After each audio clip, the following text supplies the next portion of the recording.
air conditioning to hear about me. That's why. There you go. So I'm going to be talking a little bit about body shaming in the vegan community today. I have a website called Official Fat Vegan. You can find me at officialfatvegan.com. I'm coming up on almost 1 year of having the website up and running, so I'm pretty new to this still. You can find me on Instagram at officialfatvegan or at Facebook at facebook.com/officialfatvegan. Twitter? I'm on Twitter at officialfatveg, but to be honest, I don't tweet all that much, but you're welcome to follow me I don't do anyway. Facebook. You don't do Facebook? Yeah, I want to be more active on Twitter, but yeah. So I have a blog, and also, so I have a table in the hallway right across from Freakin' Vegan, so you can get your buffalo mac and cheese fix and then come sign up for my newsletter. I have some t-shirts for sale too, so come, feel free to talk to me after the speech, but so without further ado, here we go. My name is Heather, and I'm fat. So usually that sort of elicits some sort of response to people. Sometimes I get laughter, or sometimes it makes people shift a little bit uncomfortably in their seats. But no matter what people's reactions are, it's just a reality of my life. So fat's kind of a funny word that way. It's only 3 letters. It's only 1 syllable. The Google definition of fat is having a large amount of excessive flesh. So it's not the word that's necessarily the problem, but it's the venom that often comes along with it. So for so many of us, being fat is the absolute worst thing that we can be. People say all the time, like, oh, I feel so fat, or oh, I feel so fat after eating that lunch, or do these jeans make me look fat? Or, got to get my good angle so that I don't look fat in my selfie. Or so-and-so really let themselves go after high school. I promise you there are worse things to be than fat. It's not so bad. Incidentally, that's what I say when people about half my size make offhanded comments like that. Of course, nobody who says those things ever really means to offend someone who is fat, but that word is kind of like a boomerang in that way to someone who's self-conscious about their body. No matter how far someone else throws it, it always comes back to hit you right in the chest. So I attribute this obsession with size to diet culture, or a society that values size over health and well-being. Diet culture is knowing that Splenda causes cancer, but wanting to put it in your coffee anyway because you'd rather be skinny and sick than fat and healthy. Yes, I did say fat and healthy in the same sentence. Diet culture is assuming that weight loss is a cure-all for all physical and mental ailments. Diet culture is Ellen Maud Bennett, rest in peace, who died at the age of 64 years old of cancer after the multiple doctors she saw refused to treat her ailments beyond giving her the sage advice to lose some weight. Diet culture is Kate Moss professing nothing tastes as good as skinny feels. Well, clearly Kate Moss has never tried Cinnamon Snail's Beast Mode Burger, because that is a treat. So I went vegan a little less than 2 years ago. After almost a decade of casual vegetarianism, meaning, I wouldn't really care so much when people consumed flesh around me. I'd often even cook it for people in my life. What made a difference for me is I absolutely fell in love with farmed animals at an animal sanctuary. So at that point, I kind of fell headfirst into the animal rights community. I read and I wrote about just about anything I could get my hands on. I learned about the amazing vegan products that exist today, like Beyond Meat, Follow Your Heart, Impossible Foods, Field Roast, Gardein, those fishless fillets. Am I right? So since food has always been such a really big part of my life, I admit that I was a little nervous when I made the jump to go vegan because I was worried about how restricting my diet might affect my mental health. I was really scared that my relationship with food would change, but a big part of what I started to do when I set out to write my blog was to get rid of the idea that veganism is about deprivation. Instead, I like to say that it's about celebration, because just about anything I used to like eating before, I can still eat it now. A lot of the anxieties I had about certain types of food, and I'm sure we can all probably guess the types of foods that gave me anxiety: fries, burgers, field roast hot dogs, pancakes, waffles, anything with sugar in it. Those foods would often riddle me with guilt, no matter how good I felt about my body. But after I transitioned to a plant-based lifestyle, that really helped cure my relationship with food, because I knew that the things that I was eating were a lot better for my body, a lot better for the environment, and did not involve the suffering of any animal. In my own little world, I created for myself a vegan love tribe, or a group of people who are incredibly supportive and helpful and loving.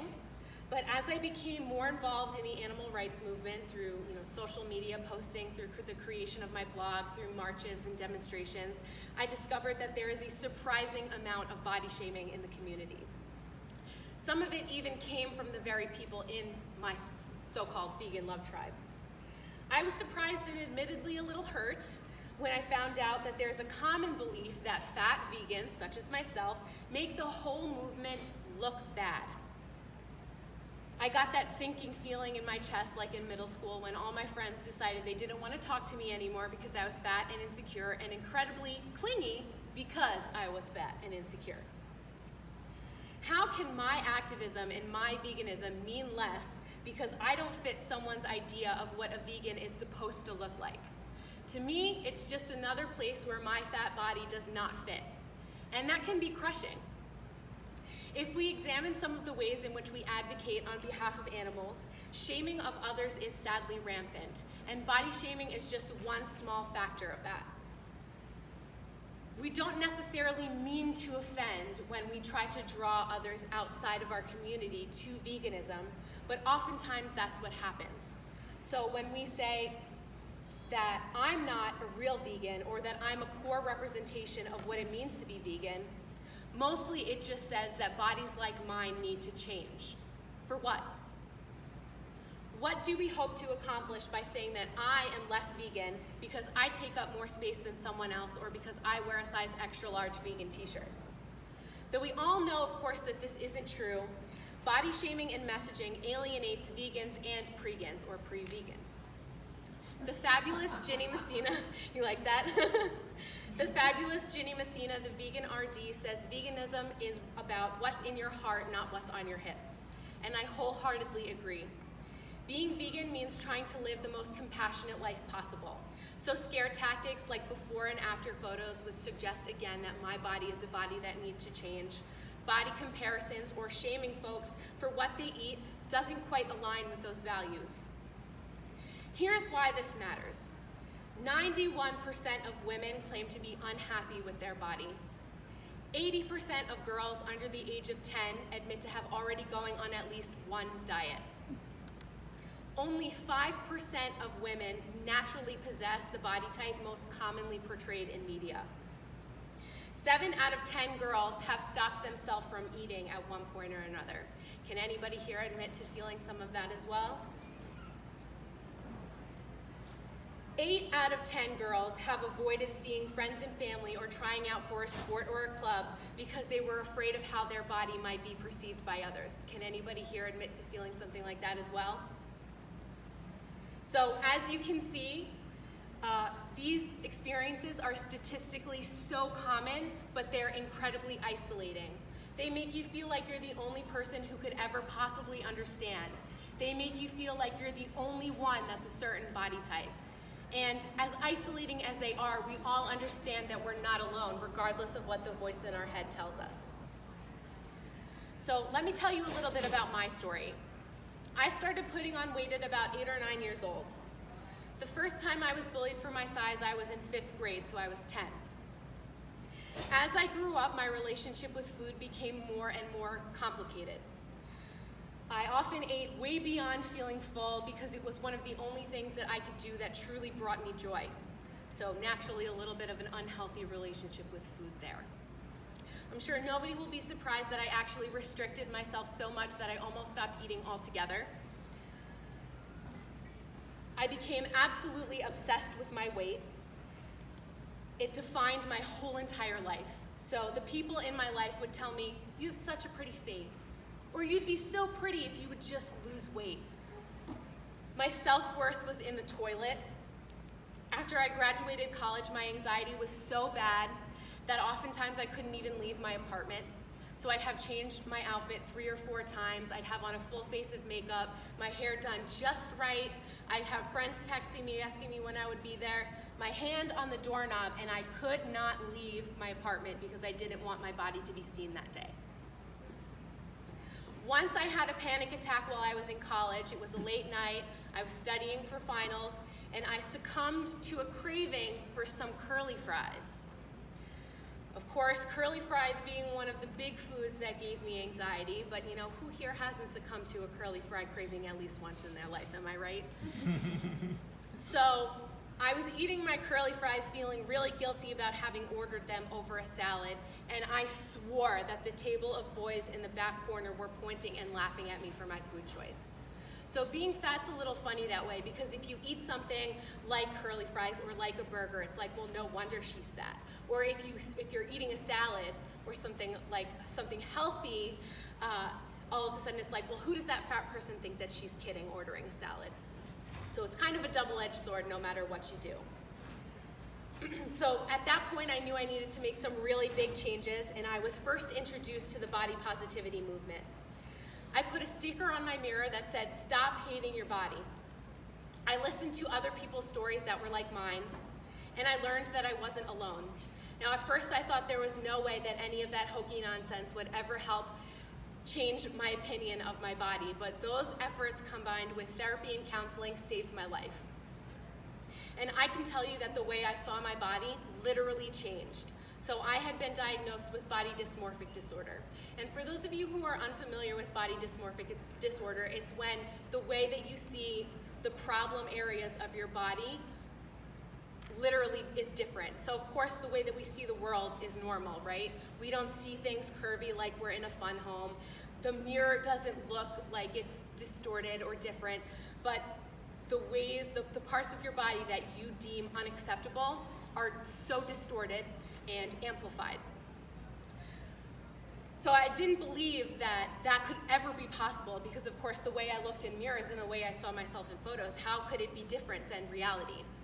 But when I stopped hating my body and started to not even like it, not even love it yet, but just understand that this is the way that I am, the way that I saw my body changed. So I hadn't lost any weight, my measurements were all the same, the size of my clothing was the same, but it looked like I had lost 25 pounds overnight.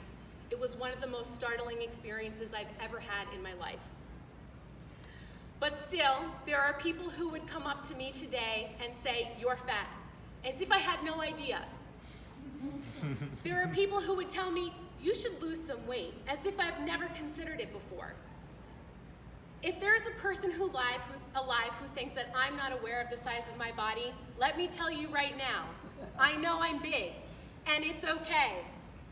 Being fat, it turns everyone around you into doctors. Suddenly everyone is an expert in nutrition, or everyone is a personal trainer. Everyone has tons of things to suggest to me to help fix the problem of my body. I've tried the Atkins diet, Weight Watchers so many times I lost count, the 3-day diet, which meant I needed to eat grapefruit in the morning, which I loathe. Grapefruits are disgusting, but I would eat them every morning anyway because I valued being thin or losing 10 pounds in 3 days more than I valued enjoying my mornings. I've done kickboxing, yoga, Zumba, personal training, dance, and every single time those things didn't work, I just feel like a failure. So that brings me back to veganism. A lot of the time when I see folks body shame in order to make this lifestyle seem attractive, people often make weight loss claims. PETA says, "Lose the blubber, go vegetarian," with a big old fat person on a billboard wearing a bikini. They say, "This is your body on cheese," with a nice big close-up of some cellulite on your thighs. Yes, they do. Yeah, I swear. They say, "This fatty is not vegan. This beautiful Adonis, they're the vegan." I hear vegans make these kinds of claims all the time, including Beyonce, our queen, long may she reign. There's only one problem. Veganism, it's not a diet. Veganism will not help you lose weight. Though it is magical, it's not a cure-all. Since everybody is different, everybody will react differently to lifestyle changes. While many people may lose weight, some will gain weight or experience no changes at all. Personally, when I went vegan, the only real things that changed for me was that my eczema pretty much went away, and my IBS, aka my dairy intolerance, I swore I didn't have. That went away too, but I definitely did not lose weight. In fact, the other people in my life who also transitioned to a vegan lifestyle, they didn't lose weight either. The difference is that I and the others in my life, we didn't go vegan because it was a diet. We went vegan for environmental or ethical reasons. Those were our primary motivators. The difference is that the draw to veganism for me and for many, it's not diet related. If it had been, there's a big possibility that I would not have stuck with veganism. Just like most of us don't stick with fad diets. Fad diets, which feed off of that toxic diet culture, are often ineffective for most and at times even dangerous. I'm talking to you, keto folks. The creator of vegan.com, Eric Marcus, said on an episode of the Chick Peeps Vegan podcast featuring Luna Lovegood, the health argument to go vegan is not a home run, meaning that there is not enough empirical data to truly drive it home. While it is somewhat undeniable that the consumption of animal products, particularly flesh, is harmful, definitely still connected to cancer, heart disease, and diabetes, the jury is still out on exactly what the healthiest diet is, though I feel like many of us have a feeling that whatever it is, it's very, very green. A big problem with this health argument is that we assume that all fat people are unhealthy and all thin people are healthy. There are so many factors to consider when we talk about someone's health or someone's size. Genetics play a very big role, as does a person's mental health. To the people who would offer me or anybody else some unsolicited dieted advice, or point out someone else's size as if they're unaware of their own body, let me talk science to you for a moment. By reinforcing weight stigma, or by suggesting that fatness is a problem that needs addressing, we put people with weight issues into worse health outcomes. There are people out there who think that a little stigma is necessary to motivate us fatties into losing weight, but time and time again, research has disproven that. Those who have internalized weight stigma are at greater risk for heart disease, diabetes, depression, anxiety, and are less likely to exercise than those who love their own body. In other words, taking BMI or somebody's weight completely out of the equation by making someone feel bad about their body, they are at higher risk for disease. Let me repeat that one more time for emphasis. People with weight issues are less likely to be healthy or to lose weight when they're reminded that they're overweight, even if that reminder comes from a place of love. I often wonder how different my life would be if I hadn't internalized a horrific self-worth, or if I hadn't been consumed by diet culture for so much of my life, or if workout clothes actually came in my size. Ski clothes, wetsuits, golf clothes, hiking gear, not meant for fat bodies like mine who are clearly lazy and unmotivated. Weight bias is a learned behavior. We're not born with a disdain for fat people. It's something that's taught through the media's obsession with thin bodies, the ways in which fat people are portrayed in media, and our own discomfort about heaviness. Recently, I was with some of the kids I babysit, and they were watching Captain Underpants, and the villain was a big fat guy with a huge butt. And I'm just thinking, wow, what is that telling these kids about fat bodies? When I'm not saving the world one vegan at a time, I work with children. When they're young, they don't care what about our bodies look like. If they love you, you're the prettiest, most wonderful, most squishiest person in the whole entire world. But when they get older and their worlds begin to expand a little bit, they start to ask questions. And how we answer those questions matters. So recently I was asked by one of my 5-year-olds, why do you have a big belly? And I admit I was a little taken aback by the question at first, but I kind of took a moment to gather myself and I said, because all bodies are different and this is just what my body looks like. I love my body, do you love your body? Can you imagine if I had said, that's a rude question to ask someone? Or if I'd said, well, I'm trying to lose some weight. Or if I had gotten defensive, how that would have led for that little girl to a basic internal understanding that fat equals bad. One of the most harmful things we can teach our children is that there is a default body. So currently the default body is a thin, white, able-bodied, straight, and cisgendered male. But a majority of the world does not fit that description. It is okay for kids to ask us questions about different types of bodies that exist in this world. And if we explain these differences palatably and in an accepting way, children are more likely not only to understand that there is no default body, but to accept that all bodies are good bodies. So, do fat vegans set a bad example? Well, do they? Personally, I think that pompous, shallow vegans who believe in a hierarchy of vegans are the true bad example. The heartbeat of veganism is compassion. Compassion for cows, turkeys, fishes, pigs, chickens, deers, bees, fat people, thin people, gay people, straight people. Compassion for all beings.